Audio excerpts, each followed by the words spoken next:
대림절 셋째 주일입니다. 우리가 오늘 교회역에 따른 4개의 본문을 우리가 함께 묵상하면서 이 4개의 본문을 관통하는 그러한 중요한 주제를 한번 좀 생각해 보자. 그러한 방식으로 지금 예배와 설교를 진행을 하고 있습니다. 오늘 4개의 본문, 이 전체를 제가 묵상하면서 제목을 하나님 일과 믿음이라고 하는 그러한 제목을 정해 보았습니다. 먼저 한번 물어보십시다. 우리 믿음이란 무엇입니까? 여러분은 하나님을 믿는다고 할 때에 그것은 무엇을 의미하는 것입니까? 한번 좀 깊이 생각해 보는 시간을 갖기 바랍니다. 우선 간단하죠. 믿음을 간단하게 상식적으로 정의하면 하나님은 살아계셔서 역사를 주관하시고 모든 인간들의 생사화복을 주관하시는 분이다.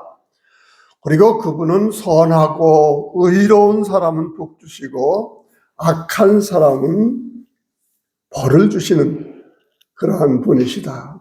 이건 또 하나님 살아계심과 더불어서 우리는 영생을 믿기도 하고요. 그리고 영원한 형벌에 대해서도 믿기도 합니다. 이런 초월적인 분이 계시기 때문에 죽음으로 끝나지 아니하고 우리의 삶에 대한 영원한 심판이 있고 또 영생이 복으로 주어질 것이다 라고 하는 것도 보통 우리가 하나님을 믿는다라고 할 때에 생각하는 그런 내용들입니다.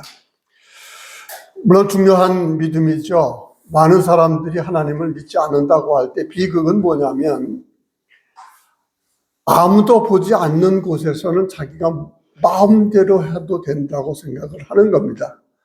남들이 있을 때는 의식을 하죠.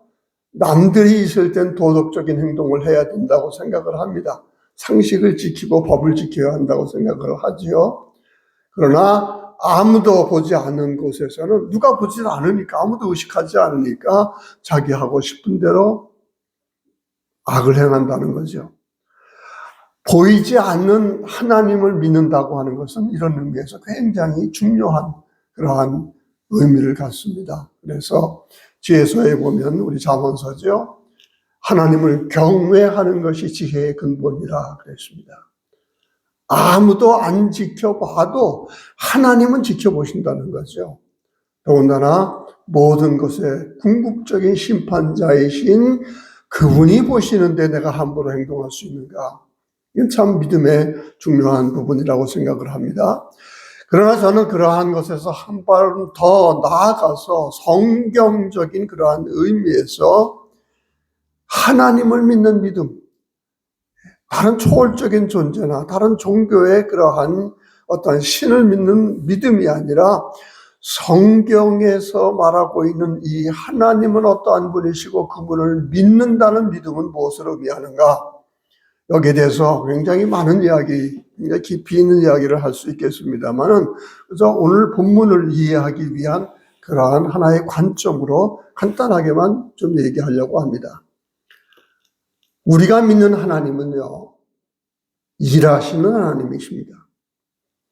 그리고 우리가 그분을 믿는다고 하는 것은 단지 그분을 통해서 우리가 위로를 얻고 더군다나 또 우리의 운명이라고 하는 건 알 수 없지 않습니까? 뭔가 운명을 좌우할 분이 있는 것 같은데 그래도 그분이 하나님이 있지 않겠느냐. 그래서 기도하는 그런 기도의 대상으로서 하나님 그런 것을 물론 믿음의 부분이지요. 그걸 넘어서서 하나님은 일하시는 분이시고 우리가 그분을 믿는다고 할 때는 그분의 일에 참여하는 것을 의미한다.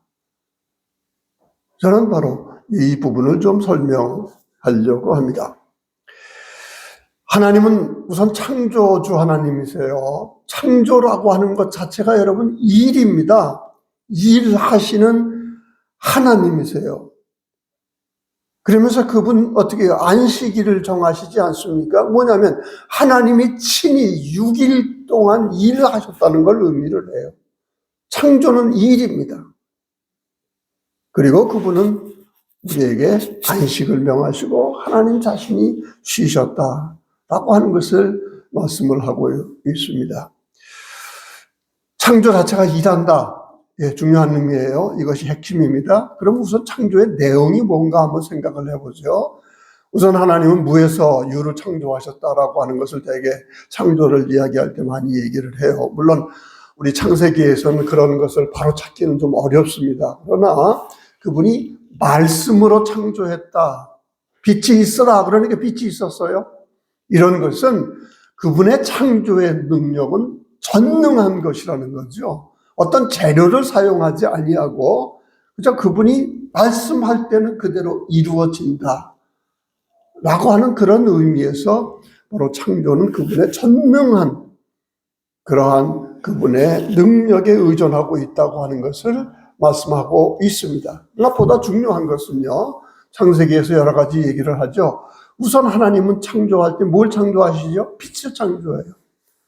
이것은 무엇을 의미하냐면 창조라고 하는 것은 우리와 관련해서도 생각할 때 어둠에서 빛을 분리한다는 의미예요.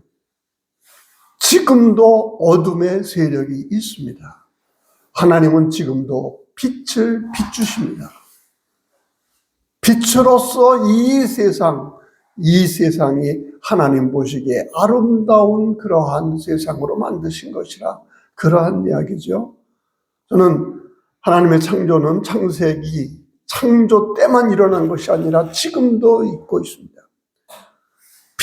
그분이 바로 하나님의 창조의 결과고 창조의 일입니다.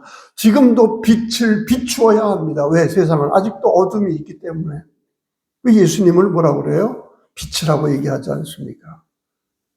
그리고 세상은 그분을 싫어했다. 왜? 세상은 어둠이었기 때문에. 그러면서 우리가 창조의 내용으로서 빛이라고 하는 것을 우리는 굉장히 중요하게 여겨야 합니다. 또 하나 중요한 것은요, 분리하십니다. 땅에 궁창, 아래에 궁창, 그 다음에 제일 중요한 것은 뭐죠? 바다에서 이 땅을 분리해내는 이것은 굉장히 고대 사상에 있어서 중요한 의미를 가지고 있는 것인데 저는 이것을 질서라고 이야기를 합니다. 하나님은 무질서, 혼돈 가운데서 뒤죽박죽이 되어 있는 그러한 가운데서 어때요? 질서를 만드시는 분입니다. 저는 질서를 좀 요즘 관련해서 공의라고 생각을 해봅니다. 공의의 하나님. 그리고 빛으로서 모든 것을 어떻게 해요? 질서라고 하는 것, 그러한 부분들이 올바로 비추어지도록. 세상 사람들은요, 어두움을 좋아합니다. 세상 사람은요, 혼돈을 좋아합니다. 왜 그런 줄 아세요? 그 속에서 반칙이 가능하기 때문에 그렇습니다. 하나님은 그걸 싫어하세요. 하나님은 질서를 원하시는 분이시고, 그리고 그 질서를 위해서 어떻게 해요? 분리하십니다. 드러내십니다. 그리고 그것이 가능하기 위해서 빛을 만드시지요. 무엇보다 하나님 창조 내용에서 빠질 수 없는 게 바로 하나님은 생명을 창조하셨다는 겁니다. 기쁨 가운데, 공허함 가운데. 이건 생명이 없다는 이야기예요. 물론 어둠이나 또는 무질서, 혼돈, 바다 이런 것 다 바로 생명에 반대되는 말이거든요. 그런데 창조의 하나님은 뭐예요? 생명을 창조하셨다는 거예요.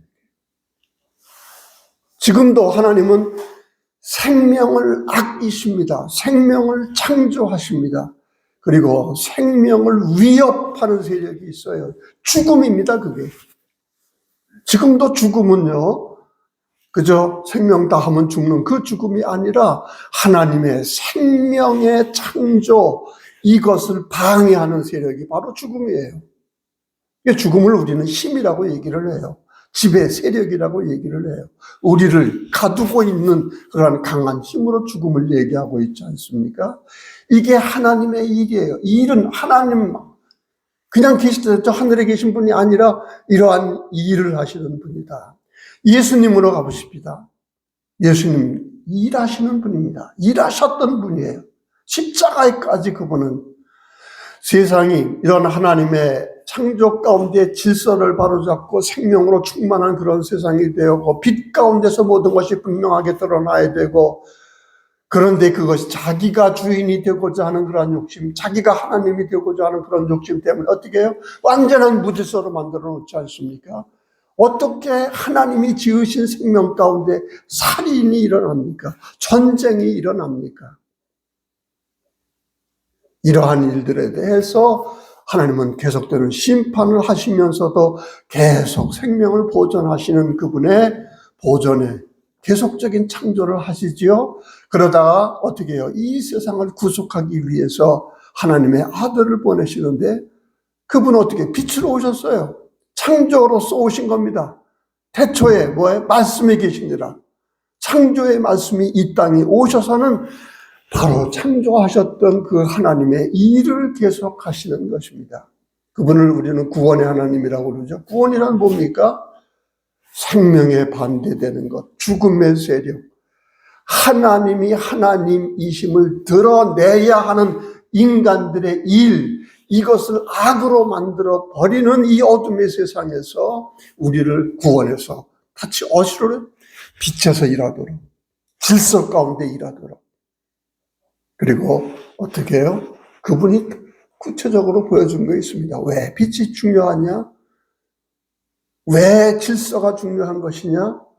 왜 생명이 중요한 것이냐? 하나님은 사랑이기 때문에. 생명이란 다름 아니라 사랑이기 때문에. 그래서 우리는 언제나 하나님을 생각할 때 공의와 사랑을 생각을 해야 돼요. 공의는 질서를 의미합니다. 하나님 앞에서 완벽한 질서. 여러분, 그게 질서예요. 그게 공의예요. 근데 사람들은 언제나 질서를 무너뜨려요. 왜? 지가 왕이 되려고 하니까. 지가 지배하려고 하니까. 바로 이렇게 어두워진 세상에 예수님은 오셔서 일하심으로, 아니다, 이 세상의 완벽한 질서란 하나님이 주인일 때 가능한 것이고, 그 다음에 이 세상에서 그런 질서 가운데서 느낄 수 있는 참된 생명, 그것은 바로 사랑이니라 라고 하는 겁니다. 우리가 이 세상을 살아가면서 사랑을 잃었다고 한다면 그것은 하나님과 멀어져 있다는 이야기입니다. 하나님을 내가 믿는다, 교회 다닌다, 아니에요. 그것보다는 바로 이런 생명의 하나님, 바로 일하심으로 지켜내는 바로 그 생명, 그리고 그 빛, 공의, 이건 여러분 그냥 개념이 아니에요. 어떤 관념이나 그런 것이 아니라 바로 우리의 일을 뜻하는 것이라고 하는 겁니다. 여러분, 그분은 가시면서, 부활하시면서 우리에게 성령을 내보내주셨어요. 성령은 지금도 일하십니다. 누구하고요? 우리하고. 그런데 우리가 가만히 앉아 있어 보세요. 가만히 앉아 있어 보세요. 성령이 하실 일이 뭐가 있지요? 저는 가끔 그래요. 우리 목사들한테도 그러고요. 저한테도 그러고요. 성령이 우리와 함께 하셔야 할 그 이유를 한번 찾아보라. 우리는 가만히 앉아가지고 게을러가지고 아무것도 하지 않는데, 더군다나 우리가 하는 일이라고 하는 건 자기가 주인이 되고자 모든 걸 파괴하고 모든 사람 미워하고 다른 사람 배척하고 그러고 있으면서 성령이 나를 도와요? 성령은 그런 분 아닙니다. 우리가 창조의 일, 그리스도의 구원의 일, 세상이 빛으로 가득 차고 생명으로 가득 차고 하나님이 다스리시는, 하나님 앞에서 누구나 공평하지 않아요. 그러한 공의가 있는, 높은 사람도 없고 낮은 사람도 없고 이 사회에 억울한 그런 구조 가운데서 희생당하는 사람도 없고, 이러한 공의의 질서가 잡히도록 우리는 바로 하나님 일에 참여하는 그런 사람입니다. 이게 바로 저는 믿음이라고 생각을 해요. 이렇게 얘기하면 도대체 하나님 믿는 거 그래도 세상에서 그렇게 고달픈 일을 당하다가 좀 쉬려고 왔는데, 뭔가 격려, 뭔가 위로를 받기를 왔는데, 하나님 믿는다고 하는 건 결국 하나님 일에 참여하는 것이라고 한다면 이거 또 다른 무거운 짐 아니냐? 아닙니다. 여러분, 일이 없는 우리의 삶이란, 인간의 삶이란 그것 자체가 비극이고 그것 자체가 저주입니다. 우리가 왜 생명이 있느냐, 왜 살아있다고 얘기를 하느냐, 왜 생명의 가치가 있다고 생각을 하느냐, 일이 있기 때문입니다. 또 구별을 해보세요. 여러분, 악한 사람들은 참 부지런해요. 아주 집착이 있어요. 그래서 성공을 이루어요. 아무튼 우리가 보기에는 그들은 그게 성공이라고 하겠지만 그게 악이 형통할수록, 악이 성공할수록 더 깊은 그러한 심판으로 빠진다는 걸 그들은 모르죠. 그러나 그 사람들은 아주 부지런하게 살아요. 그런데 우리 믿는 사람들은요, 그 악한 사람들이 만들어 놓는 이 어둠, 무질서, 그리고 사랑이 아니라 미움이 지배하는 어떠한 그런 곳에서 하나님의 창조가 다시 일어나야 되고 생명이 다시 살아나야 되고 사랑이 다시 살아나야 되고 그거 저절로 일어나는 거 아니거든요. 일이 필요한 것이거든요. 그리고 하나님은 직접 일하실 수 있지만 바로 사람을 통해서 일하시고 우리 인간을 통해서 일하신다라고 하는 겁니다. 우리 창세기에 보면 다 창조하시면서 인간들을 하나님의 형상으로 만들어요. 하나님을 대표해요. 적어도 이 세상은 하나님이 창조한 것이고 이 창조한 세계는 아름다운 생명의 그러한 세계고 빛에 의해서 질서에 의해서 아름답고 그래서 하나님도 선하다고 그러지 않아요? 보기에 좋았더라라고 하는 그렇게 좋은 이 세상을 살면서 이 세상의 창조주 선한 하나님, 의로우신 하나님, 우리를 위해 이러한 일을 하신 하나님을 찬송하도록 하라. 그게 바로 우리에게 주어진 임무거든요. 그렇기 때문에 우리는 우리의 믿음을 우리는 하나님의 일과 떨어뜨려서는 생각할 수 없다라고 하는 부분. 저는 무거운 얘기만 하려고 하는 거예요. 여러분, 교회 일하라 그런 의미의 얘기하는 거 아니에요. 열심히 다녀라. 물론 열심히 다녀야 되죠. 교회를 교회답게 만들기 위해서는.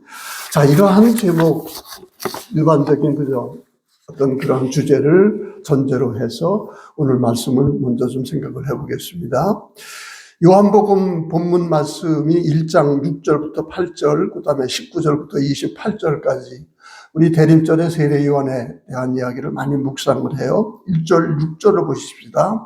하나님께로부터 보내심을 받은 사람이 있으니, 저는 이 보내심을 받았다라고 하는 것이 사실은 특별한, 옛날에는 예언자들 또는 어떻게 왕, 제사장 이런 특별한 사람들을 보내심을 받은 자라고 생각을 했어요. 물론 가장 결정적으로는 우리 그리스도가 언제나 그랬죠. 언제나 자기 자신을 얘기할 때 아버지를 어떻게 나를 보내신 분, 나는 보냄을 받은 자. 여러분, 이거 특별한 사람들에게만 적용할 필요가 아니라 우리에게 적용할 필요가 있어요. 우리에게 적용할 필요가 있다.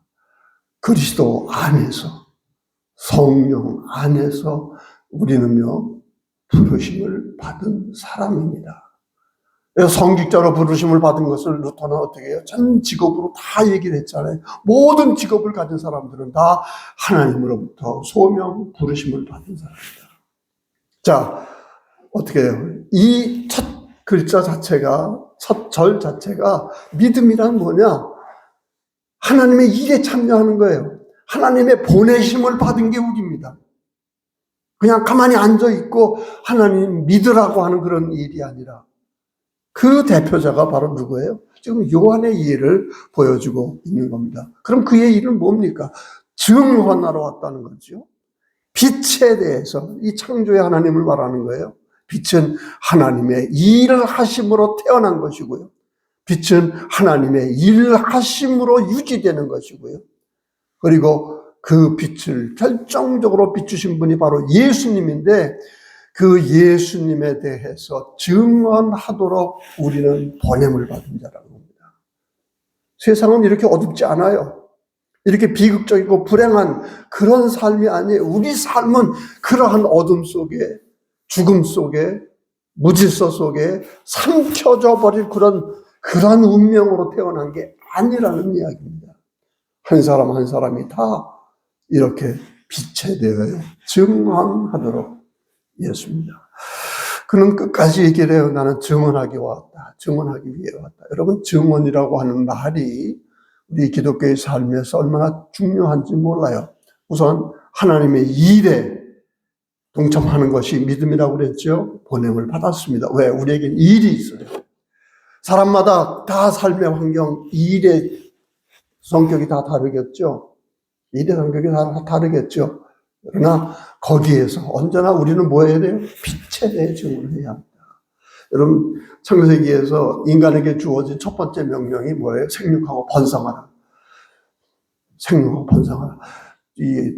그러니까 자손들 많이, 물론 그때 이스라엘은 아주 소민족이었기 때문에, 조그만 집단이었기 때문에 이것이 큰 의미를 갖지만은, 저는 오늘날도 이것이 다른 의미로 중요하다고 생각을 해요.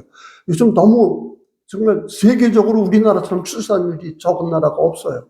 이게 악하기 때문에 그래요. 아니, 어린아이 한 번 하면은 대학교까지 2억이 들어야 된다니, 도대체 애기 낳을 수 있는 어떤 그런 엄두를 못 내지 않습니까? 그러나 생명의 질서 가운데서는요, 하나님이 직접 진흙으로 인간을 다 만들 수 있지만은 생명을 창조하셨어요. 우리를 통해서 자식을 낳게 되어 있고, 그 자식은 내 자식이 아니에요. 하나님의 자녀로서 그 자녀가 또 빛에 대해 증언해야 될 그런 자녀로 키우도록 바로 우리에게 일이 주어진 겁니다. 저는 가정에서요, 자녀들 낳아가지고 자녀들 제대로 사회에 기여할 수 있는 그런 사람으로 키우는 건 그거 우선 기본적인 일이라고 생각을 해요. 왜? 모든 비극은 가정부터 일어나거든요. 가정이 깨어질 때에 이 세상의 비극은 시작이 돼요. 온갖 보세요. 심리학자들도 4살까지 또 좀 넓게 잡으면 10살까지는 정말 부모들이 중요하대요. 하나님으로부터 받은 일들입니다. 사실 어떤 사람이 그러더라고요. 어린 자녀는 뽑기라고 암만 훌륭한 사람으로 키우려고 하더라도 맘대로 안 된다는 거죠. 그러나 우리는 기도해야 합니다. 주님 가운데서, 기도 가운데서, 성령 가운데서 자녀들 키우는 이것 자체가 여러분 일입니다. 죽기까지 자녀들과의 관계 속에서, 부모와의 관계 속에서 우리는 일이 주어져 있는 겁니다. 제가 얘기하는 것은 우리가 일이라고 하는 것, 하나님의 일에 참여한다는 것, 어떤 거창한 거 아니에요. 뭐 장로가 되고 권사가 되고 목사가 되고 그런 것이 아니라 이 세상 삶에서 우리 가정부터 빛에 대해서 얘기를 해야 되고요. 빛과 질서 가운데서 아름다운 생명으로 충만한 공허하고, 예? 혼돈하고, 이게 창세기에서 나오는 그런 얘기예요. 집구석이 그렇다고 한다면 이게 뭐냐는 거죠. 그러니까 우리가 해야 할 일이 있습니다. 그리고 내가 그 해야 할 일 참여할 때 어때요? 성령이 함께 하신다 약속을 하는 겁니다. 내가 혼자 아니다. 우리 예수님이 오신 것도 바로 하나님이 함께 한다. 하나님이 너와 함께 한다. 어느 정도로 십자가에서 너를 대신해 죽을 정도로 내가 너와 가까이 있다. 그래서 악한 일을 하면서 이런 하나님 얘기할 수 있을까요? 자, 얼마나 근데 이 사람이요, 세례 요한이 역사적으로 굉장히 영향력이 컸던 사람으로 알고 있습니다. 복음서마다 세례 요한에 대해서 얘기하죠. 엄청난 영향력을 가지고 있어서 처음에 초대교회에서도 세례 요한파가 있었다, 뭐 그런 얘기까지 하고요. 예수도 세례 요한의 제자였다, 뭐 그런 얘기까지 하는데 굉장히 영향력이 컸다라고 하는 그런 것인데, 오늘 본문에서 요한은요, 자기 일에 충실했던 믿음의 사람이었습니다. 이 정도 영향력이면요, 눈에 뵈는 게 없는 게 인간이에요. 아주 조그만 자리, 조금만 돈이 있어서 성공을 했다? 그러면 어떻게 해요? 자기가 세상 다 얻은 것처럼 생각을 해요. 그러나 이 세례 요한과 같이 그렇게 큰 영향력을 미쳤던 이 사람은요, 뭐라고 그래요? 얼마나 영향력이 컸던지 예루살렘에서 사람들을 보내오지 않습니까? 궁금해진 겁니다. 당신이 무슨 자격으로 누구길래? 그 당시엔 또 그리스도를 기다리고 메시아를 기다렸지 않습니까? 메시아 오기 전에 엘리야가 나올 것이다. 뭐 이런저런 그런 신앙적인 기대가 있었는데 많은 사람들이 그런 기대 가운데 그를 찾은 겁니다. 그게 사실이에요. 그런 기대 가운데 그렇게 사람들에게 많은 영향력을 미쳤던 사람인데 어떻게 해요? 요한이 드러내어 숨기지 않고 드러내어 하는 말 어떻게 해요? 나는 그리스도가 아니라. 누구냐? 나는 엘리야도 아니다. 어떻게 나는 선지자도 아니다. 무슨 얘기예요? 자기는 아무것도 아니라는 얘기예요. 오직 증거하는 사람입니다. 증거하는 사람. 절대로 세례 요한은 어떻게 해요?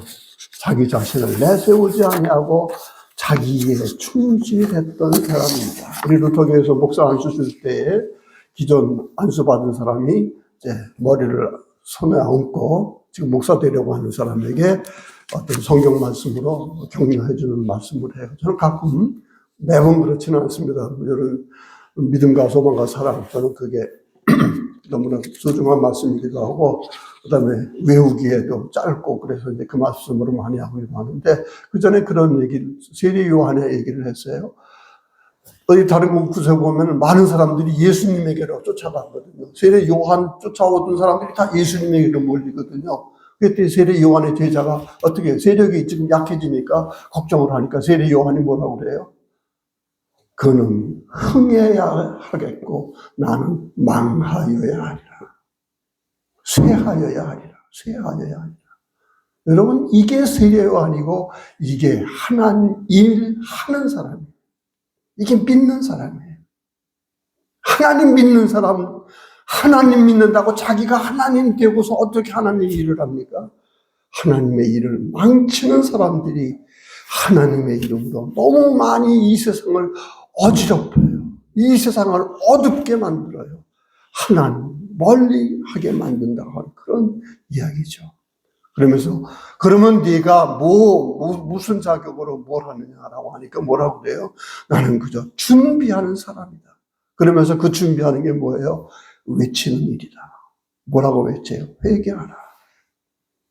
여러분, 이게 얼마나 어려운 일인지 몰라요. 얼마나 어려운지 몰라요. 회개하라. 이렇게 말하기가 정말 어려워. 왜? 세상에서 제일 어려운 게 회개거든요. 그런 말 잘 아시죠? 세상은요, 사람들은 죄 짓기 때문에 망하지 않아요. 죄 안 짓는 사람 세상에 어디 있어요? 그러나 회개하지 않기 때문에 망한다. 그만큼 회개는 어려운 건데 회개하라고 외치는 그 일이 얼마나 어려운지 알 수 없어요. 얼마나 어려운지 알 수 없어요. 그 헤롯 왕에게 굽히지 않고 당신 잘못했어. 그 얘기해서 결국 목이 잘리는 그러한 일을 당하지 않습니까? 그럴 때까지 그저 그러한 목숨까지 내어버리면서 그는 잘못된 건 잘못된 거야. 왜? 자기는 빛에 대해 증언하러 왔기 때문에. 그리고 세상은 빛을 싫어하기 때문에. 그러면서 아주 겸손한 얘기를 하죠. 자기는 바로 물의 세례, 회개하는 것에 대한 증표로 얘기를 해주는 거죠. 내 뒤에 오는 그분 신발끈도 풀기도 감당하지 못하리라. 옛날에는 부자들이 혹은 높은 사람들이 이렇게 발을 내밀면 바로 종이, 그 집 노예가 금방 가가지고 신을 이렇게 끈을 매줬어요. 종이 하는 일입니다. 노예가 하는 일입니다. 그런데 그 일도 그분 신발이라고 한다면 나는 그 일도 감당하지 못할 사람이다. 그러면서 그는 광야에서 최소한의 그러한 음식, 그러한 것으로 철제 생활을 하면서 오로지 빛에 대해서 증언했던 바로 그런 사람이었습니다. 이사야서로 넘어가겠습니다. 이사야 61장도 많이 이야기하는 이야기고, 처음에 그러죠. 주 여호와의 영이 내게 내리셨으니. 이게 똑같은 얘기예요. 그전에는 우리 특별히 사사서에 보면 전쟁이 일어날 때마다 어떻게 영이 임해서 사사가 일어납니다. 이 주의 영이 임한다고 하는 것을 우리 카리스마라고 그래요. 그런데 예수님 이후에 우리에게는 그러한 영이 특별한 사람에게만 임하는 게 아니에요. 왕이나 제사장이나 예언자나 그들에게만 특별한 영이 임하지 않고 예수님이 가시면서 약속한 게 있어요. 뭐죠? 보혜사가 약속되어 있죠. 그건 성령이에요. 우리 모두에게는요, 예수님 이후에 모두에게는 다 성령이 주어진 사람이에요. 앞서도 말씀드렸습니다만. 자, 그러나 이사야 시대는 특별히 우리 어떤 예언자에게 영이 주어졌다라고 하는 그런 얘기를 하면서 영이 주어졌으면 일을 위해서 영이 주어진 거예요. 성령이 우리에게 약속되어 있어요. 성령이 함께 한다면 우리는 성령과 함께 해야 할 일이 있는 거예요. 뭐라고 그러죠? 내게 기름을 부으사 나를 보내시사 택하시사 성령으로 함께 하신다고 약속하고 성령과 함께 나를 도우면 어떻게 해요? 가난한 자에게 아름다운 소식을 전하게 하고 나를 보내사 마음이 상한 자를 고치고 포로된 자에게 자유를, 갇힌 자에게 노임을 선포하며, 그죠? 그 다음에 모든 슬픈 자를 위로하며, 13절에도 3절에도 그런 거죠. 슬픔의 죄를 대신하며 기름으로 슬픔을 대신하며 찬송의 옷으로 근심을 대신하고 그들의 의의 나무 곧 여호와께서 심은 그 영광을 나타낼 자라 일컬음을 받게 하려 하십니다.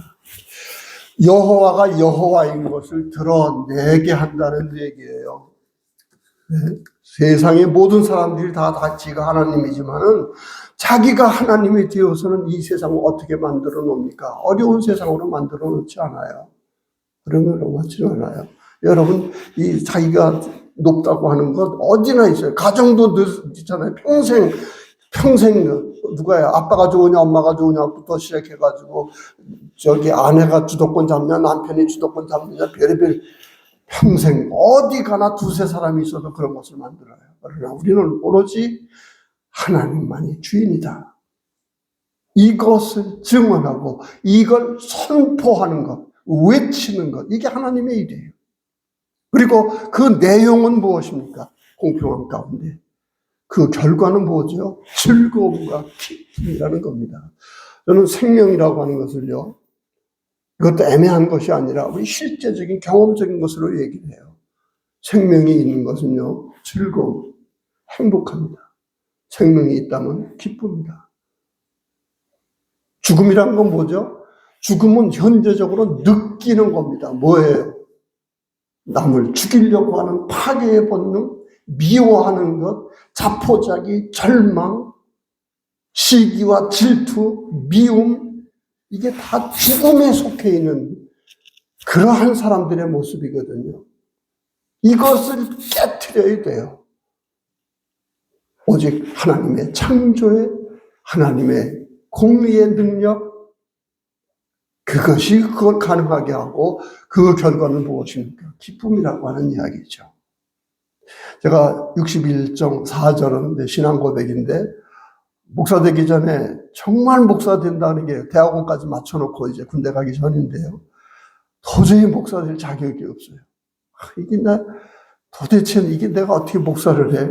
그러고 있었다가 이제 제가 금식 기도도 하고 그러다가 이제 군대 갔다 와서 바로 지방교회로 내려갔는데, 그때 제가 말씀을 묵상하는 가운데 4절 말씀, 61장 4절 말씀이 제 마음에 지금까지도, 그러니까 목사 안수 받기 이전부터 지금까지도 제가 가장 내 마음속에 뿌리 박혀 있는 말씀이에요. 이게 좀 이상한 신앙 고백이지만은 저는 그게 하나님의 영이 저에게 주셨던 어떤 그런 말씀이라고 생각을 해요.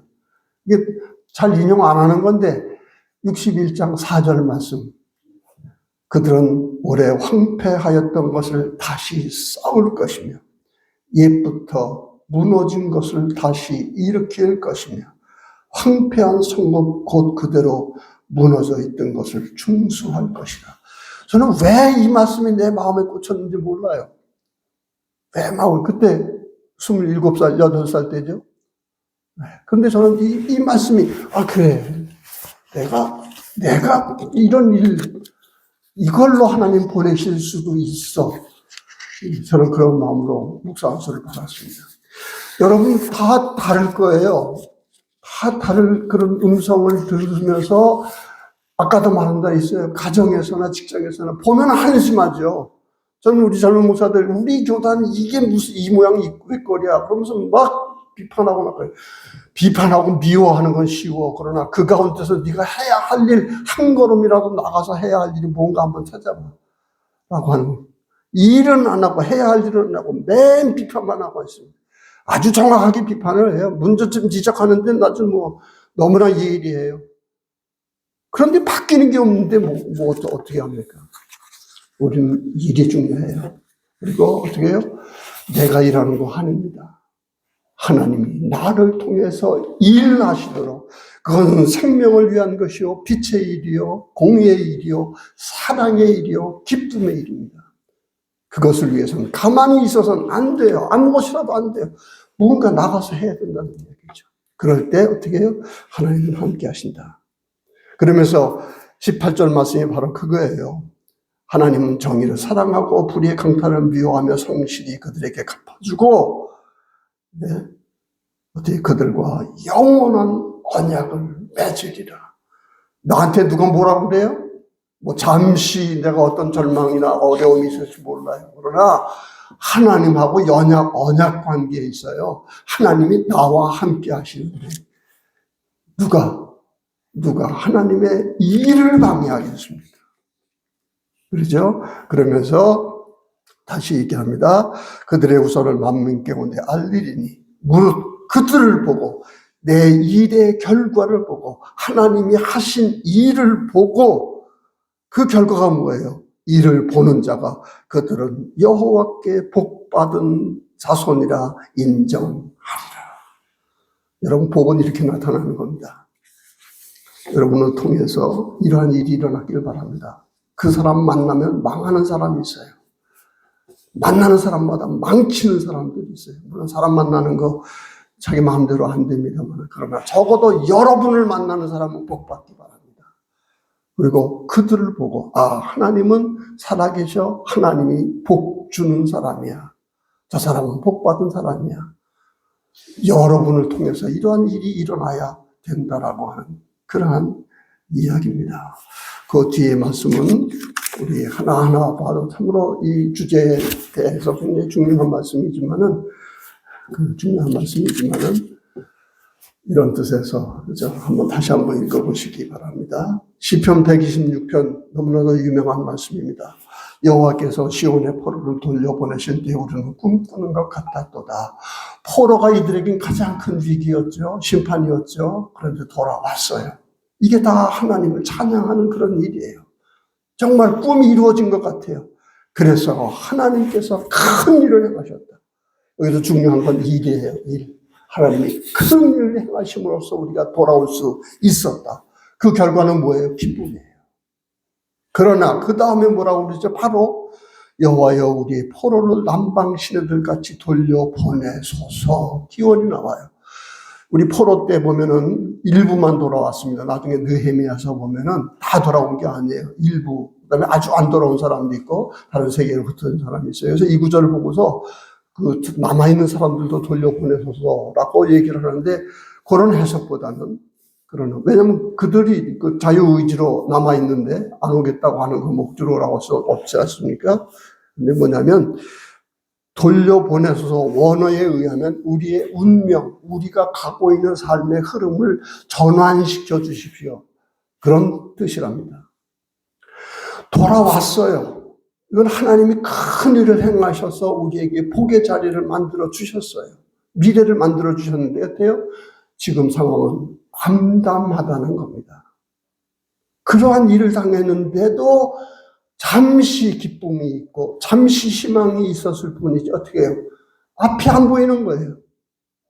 암담한 거예요. 다시. 지금 그 상황을 얘기하고 있으니까 하나님 그 전에 그렇게 행하셨던 것처럼 어떻게 해요? 바로 포로를 보내소서라고 하는 그런 은유적 표현으로 지금 우리의 앞길 주님께서 바꿔주십시오. 새로운 미래를 갖게 하옵소서. 그러한 이야기를 하는 겁니다. 우리 5절 말씀 잘 알아요. 눈물을 흘리며 씨를 뿌리는 자는 기쁨으로 거두리로다. 그러면서 6절 말씀에도 그러죠. 울며 씨를 뿌리러 나가는 자는 반드시 기쁨으로 그 곡식단을 가지고 돌아오라. 이것도 해석이 많아요. 왜 씨를 뿌리러 나가는데 울며 씨 뿌리러 나가느냐. 이게 속담과 같은 것이라고 그래요. 그리고 이 본문과 가선에서는 암담한 상황이죠. 공경이죠. 아무것도 할 게 없어요. 할 수 있는 게 없어요. 그냥 눌러 앉아 있는 거예요. 하나님 도와주셔서. 그러면서도 나중에 뭐라고 그래요? 그래도 한 발짝이라도 움직여가지고 씨를 뿌려야 되지 않느냐. 저는 그렇게 해석을 해요. 여러분, 뭔가 뿌려야 나중에 열매가 있지 않습니까? 저는 그 젊은 친구들은, 저는 그렇게 살지 못했으니까 이제 젊은 친구들은 자꾸 그래요. 눈앞에 아무것도 안 보이지. 희망도 없지. 예?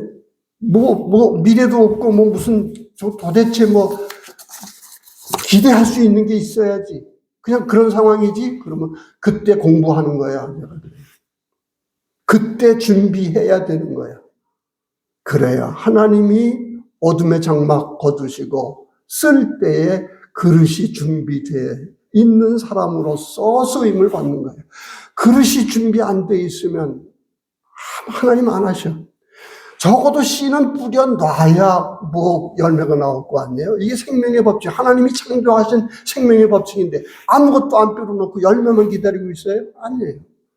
악한 걸 심어요? 그러면 악한 열매를 맺게 마련인 거예요. 이게 생명의 법칙이에요. 이런 가운데서도 우리는 일해야 한다라고 하는 겁니다. 과거에 그런 경험이 있으면 그 경험 때문에 하나님 믿음 잃지 말고 지금이라도 일을 해라. 가정에서 해야 할 일 여러분 다시 생각할 수 있습니까? 직장에서, 사회에서, 교회에서 이러한 일에 대해서 그래도 하나님께 기도하는 건 잃지 말아야 되지만 그래도 그 가운데 내가 해야 할 일은 무엇인가? 하나님이 결국은 기쁨의 열매를 맺게 해 주실 겁니다. 자, 이런 맥락에서 데살로니가 전서는요, 하나님의 일하는 사람은 세상 사람 하나하고 다르다는 거예요. 아까 그랬죠? 좀 교회 가면 위로받고 격려받고 그러러 갔는데 또 일하라고 하면 이거 도대체 이거 피곤해서 어떻게 사느냐? 신앙생활 피곤하다. 아니에요. 정말 우리의 삶의 의미가 하나님 앞에서 하나님 믿음 가운데서 의미를 갖는 것이고 그것이 일로서 구체적으로 나타내는 것이라고 한다면 우리는 어때요? 항상 기뻐하고요. 쉬지 말고 기도하고요. 범사에. 도대체 이게 어떻게 가능하죠? 감사할 게 있어야 감사하지 않아요? 그러나 이게 하나님 일에 참여하는 믿음의 사람의 성격, 그 사람의 삶의 모습이라는 겁니다. 이게 그리스도를 통해 너를 불러주신 하나님의 뜻이야. 기뻐해야 돼. 기도해야 돼. 범사에 감사해야 돼. 이것 자체가 그 삶 자체가 어떻게 해요? 빛에 대해 증언하는 겁니다. 예수님에 대해 증언하는 겁니다. 성령의 일하는 것에 대해 증언하는 것이고 창조의 하나님에 대해서 증언하는 겁니다. 그러면서 5장 19절부터는 아마 교회 안에 좀 이런 문제가 있었어요. 데살로니가전서 성령의 은사에 대해서 성령을 소멸하지 마라.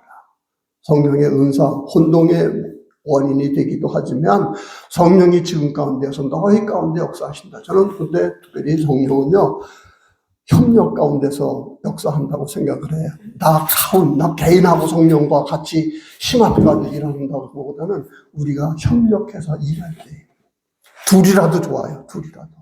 같은 기도의 동료가 있다고 한다면 성령이 역사합니다. 그리고 그들 가운데 성령의 은사, 선물이 주어져요. 뭔지는 몰라도. 그러나 그것이 각자에게 있을 텐데 일을 하는 가운데 성령이 직접 너희들과 협력 가운데 일할 때 도우신다. 그 가운데는 손의 역할하는 사람, 발의 역할하는 사람, 그런 역할 주어질 테니까 그거 가볍게 여기지 말고 네가 하려고 하지 마라.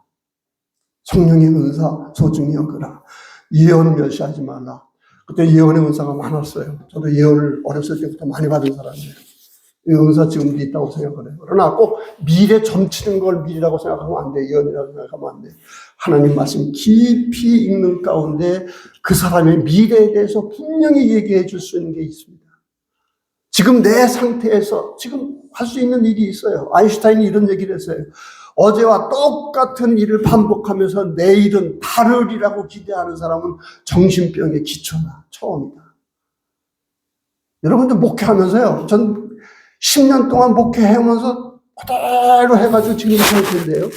앞으로 10년도 그대로 해가면서 그 10년 후에 다르리라고 기대하는 사람들에 대해서 많은, 제가 이런 얘기 꼭 아인슈타인 얘기를 해요. 똑같은 것은 아무런 변화도 없으면서 어떻게 해요? 미래는 다른 거를 기대하고 있어요. 아인슈타인은 정신병의 시작이다. 아주 심한 말로 그런 얘기를 했어요.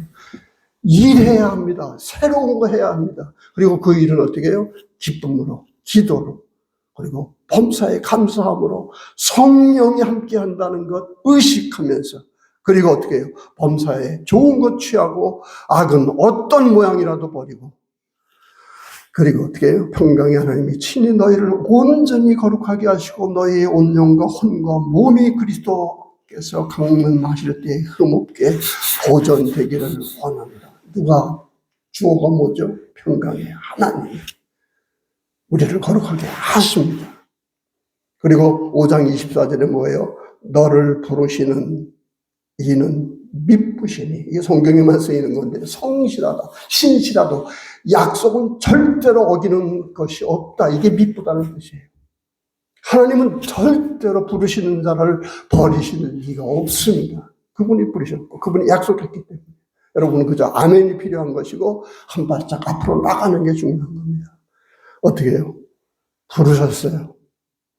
근데 그가 어떻게 해요? 내가 이루는 겁니까? 아니에요. 그분이 이루십니다. 이것을 믿고 한 발짝 한 발짝 걸어 나가는 게 믿음이다. 오늘 전체 본문 세례 요한부터 시작해서 이 본문을 얘기합니다. 여러분의 믿음의 차원이 달라지고 새로운 경륜을 받기를 기원합니다.